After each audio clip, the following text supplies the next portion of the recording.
Hi అండి. Welcome to my channel Niharika royal YouTube channel అండి. కొత్తవారు మన ఛానల్ ఎవరైనా చూస్తుంటే సబ్స్క్రైబ్ చేసుకొని ఒక చిన్న లైక్ ఇవ్వండి. ఈ వీడియోకైతే నేను 1K లైక్స్ ఎక్స్పెక్ట్ చేస్తున్నానండి మీ నుంచి. ఇంక ఈ వీడియో ఏంటంటే మన హనమ్మ గారిని వేరే వాళ్ళకి ఇచ్చేస్తున్నామండి అని నేను చెప్పాను కదా, దాని గురించి నేను వీడియోలో క్లారిటీగా మీకు చెప్పానండి. మీ ఒపీనియన్ కూడా చెప్పండి. మరి మన హనమ్మ గారిని మా హస్బెండ్‌కి తెలిసిన వాళ్ళకిస్తున్నాం. వాళ్ళు కొంచెం రిచ్, మంచిగా చూసుకుంటారని నేను మీకు వీడియోలో చెప్పానండి. మీ ఒపీనియన్ అయితే వద్దండి, మీ దగ్గరే ఉంచుకోండి, మీరు బాగా చూసుకుంటున్నారు, వేరే వాళ్ళకి ఇవ్వద్దండి అని కొంతమందిరన్నారు. కొంతమందిరైతే మీ హస్బెండ్ ఎలా చెప్తే అలా వినండండి, సేఫ్టీ కోసమే కదా అని కొంతమంది. వేరే వాళ్ళు ఏమని కామెంట్ పెట్టారంటే, మీరు కూడా మనీకి ఇబ్బంది పడుతున్నారా, మీ అడ్రస్ చెప్పండి, మీ ఇంటికి వచ్చి మీకు కూడా హెల్ప్ చేస్తాము అని చెప్పారండి. కామెంట్ పెట్టినందుకు నేనైతే ఏమనుకోలేదండి. కాకపోతే ఏంటంటే మేము ఫైనాన్షియల్‌గా కొంచెం ఇబ్బందుల్లో ఉన్నాం. అంతేగాని ఇంకా మేము వేరే వాళ్ళని ఇలా హెల్ప్ చేయండి అని మేమైతే అడగమండి. ఎందుకంటే మాకు భగవంతుడు ఇవ్వాల్సింది ఇచ్చాడు. కాకపోతే మాకు కొంచెం ఫైనాన్షియల్‌గా ఇబ్బందుల్లో ఉన్నాం. మళ్ళీ మా వారికి పూర్వవైభవం అన్నీ వస్తాయి. ఇంకా వీటిని మేము చెన్నై నుంచి తెచ్చుకున్నామండి. 40,000 అనమాట ఒక్కొక్కటి రాట్ వీలరు. అంత ప్రేమగా తెచ్చుకొని అంత మంచిగా ఎవరికో ముక్కు మొఖం తెలియని వాళ్ళకి ఇస్తున్నామని నేను ఏమైనా చెప్పానండి మీకు వీడియోలో? అలా ఏం చెప్పలేదు కదా. మా హస్బెండ్‌కి తెలిసిన వాళ్ళకే ఇస్తున్నామండి. వాళ్ళు కొంచెం రిచ్, కొంచెం బాగా చూసుకుంటారు. వీటికి ఏంటంటే చిన్న చిన్న డిసీజులు వస్తున్నాయి. వాటి వల్ల మాకు భయం వేస్తుందని ఈ విషయమే కదా మీకు చెప్పింది నేను వీడియోలో. కామెంటు ప్రతి వాళ్ళు ఇంతే చిన్నప్పుడు తెచ్చుకుంటారు, వాటి మీద మోజు తీరిపోయిన తర్వాత రోడ్ల మీద వదిలేస్తారు అని పెట్టారండి. ఈ వీడియో చూడండి మీరు కొంచెం కామెంట్ పెట్టినోళ్ళు. ఎందుకంటే మేము అసలు అలా రోడ్డు మీద వదిలేస్తామని, ఇంకా వేరే వాళ్ళకి ఎవరికో తెలియని వాళ్ళకి ఇస్తామని నేను చెప్పలేదండి. మా హస్బెండ్‌కి తెలిసిన వాళ్ళకి ఇస్తామని నేనైతే చెప్పాను. ఇంకా ఇద్దరు ముగ్గురు అయితే శాపనార్థాలు పెట్టారండి.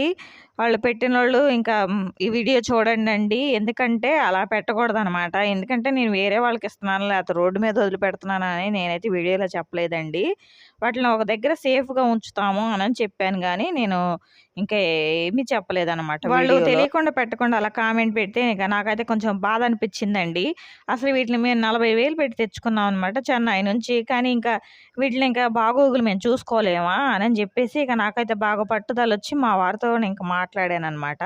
ఇంకా మా వారు కూడా అసలు ఇంకెవ్వరికి వద్దసలు, మన దగ్గరే ఉంచుకుందాము, ఉన్న దాంట్లోనే వాటికి పెడదాము, ఇంకా కొంచెం మనకి ఫైనాన్షియల్‌గా కొంచెం అంతా సెట్ అయిపోద్ది, ఏం పర్లేదు, మనమే ఉంచేసుకుందామని మేమైతే మాట్లాడుకున్నాము. ఇంకెప్పుడు అయితే ఏ వీడియోలో కూడా చెప్పనండి వీటిని వేరే వాళ్ళకి ఇస్తున్నామని. ఇంకా ఏది చెప్పననమాట. ఇంకా నాకది ఇష్టం లేదు. ఎందుకంటే ఆ కామెంట్లు చూసాక నాకైతే ఇంకా చాలా బాధ అనిపించింది. ఇంకా మా పిల్లలు కూడా చాలా బాధ అనిపించిందన్నమాట. పిల్లలు కూడా ఇంకా ఇంకెవ్వరికి ఇవ్వద్దు మమ్మీ, అసలు మనం ఎందుకు ఇవ్వాలి ఒకళ్ళకి, మనకు లేకపోయినా సరే మనం తినకపోయినా వాటికి పెట్టేసుకుందాము, అసలు వీటిని చిన్నప్పటి నుంచి మనం పెంచుకొని ఒకళ్ళకి ఇచ్చేటివి ఏంటి అని చెప్పేసి ఇంకా మా పిల్లలు కూడా అన్నారనమాట. అయినా మా పిల్లలు ఇవి లేనిది అసలు ఉండలేరు. ఎందుకంటే వీటితో బాగా ఆడుకుంటారు కదా, అందుకని ఇంకా వీటికి టైం పాస్, వీటికి మా పిల్లలకి టైం పాస్ వీటి వల్ల అయిద్దనమాట. అందుకనే వీటిని అసలు ఇంకా అలవాటయినాయి కదా, ఎవరికి ఇవ్వాలన్నా ఒకవేళ ఏదైనా చుట్టాలు ఎవరన్నా వచ్చినా సరే వీటిని ఒక గదిలో పెడతాం అనమాట. అప్పుడే చాలా ఇబ్బందిగా ఫీల్ అవుతారు పిల్లలు. మమ్మీ అవి స్వేచ్ఛగా ఆడుకోవట్లేదు, వీళ్ళు ఉండటం వల్ల వాళ్ళకి ఇబ్బందిగా ఉంటుంది పాపం అని చెప్తా ఉంటారు. ఇంకా సర్లేండి, ఇక అవన్నీ వదిలేద్దాము. ఇక మరి లక్కమ్మ గాడి గురించి చెప్తాను. మా ఇంటికి ఎవరైనా చుట్టాలు వచ్చారంటే మా వారు ఏం చేస్తారంటే, ఇంకా ఎప్పుడు వీటిని బంధించి చూస్తే ఎట్లా, ఇవి కూడా వాళ్ళని చూస్తాయి కదా, ఒక రోజు అయితే వదిలిపెట్టారనమాట. మన లక్కీ గాని, హనీ గాని. హనమ్మేమో భయపడుతుందనమాట. చుట్టాలు ఇంట్లో చాలా మంది వచ్చారనమాట, వాళ్ళందరిని చూసి భయపడుతుంది.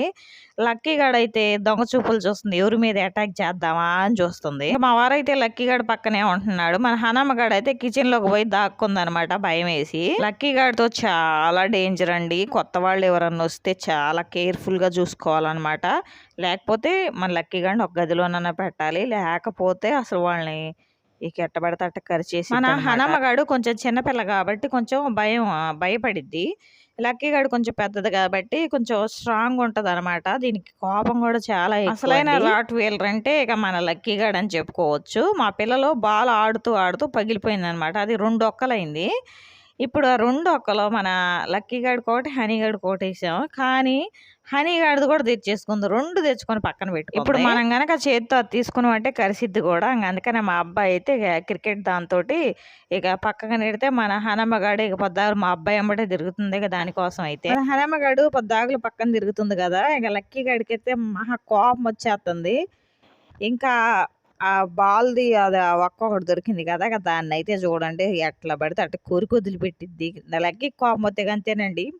పట్టాలని ఏనే కదా! దానికి కోపంలో ఉన్నప్పుడు ఇక అలా వదిలేయటమే బెటర్ ఇంకా. లేకపోతే ఇక అస్సలు మన చేతికి రాని ఏదో ఒక ఆగం ఆగం చేసిద్ది. అందుకని మేము ఆ కాసేపు దాని కోపం కొద్దిసేపు అయిపోయేదాకా ఇక అలా సైలెంట్‌గా ఉంటాం. కానీ మన లియో గాడు ఉన్నట్టయితే చాలా బాగుండేదేనండి. ఇంకా మన లక్కీ గాడు ఈ పాటికి ప్రెగ్నెంట్ కూడా అయ్యేదేననమాట. చాలా పప్పీలు గూడా వచ్చాయి. మన లియో గాడు ప్రతిరూపాలు గూడా వచ్చాయి. మన లియో గాడు చనిపోయి 1 ఇయర్ అవుద్దనమాట. మే 23కి 1 ఇయర్ అయిద్ది. ఇంక మీరైతే షార్ట్స్ వీడియోలో చూస్తున్నారు గానీ, లాంగ్ వీడియోలు కూడా కొంచెం చూడండండి మీరందరూ. లాంగ్ వీడియోలు గూడా చూసి మన ఛానల్ కొంచెం తొందరగా ఫాస్ట్‌గా మానిటైజేషన్ అయిపోతే వీటికొచ్చే మనీతోటైతే వీటికే అన్నీ తీసుకొస్తామట. అంతేనండి. వీడియో నచ్చితే లైక్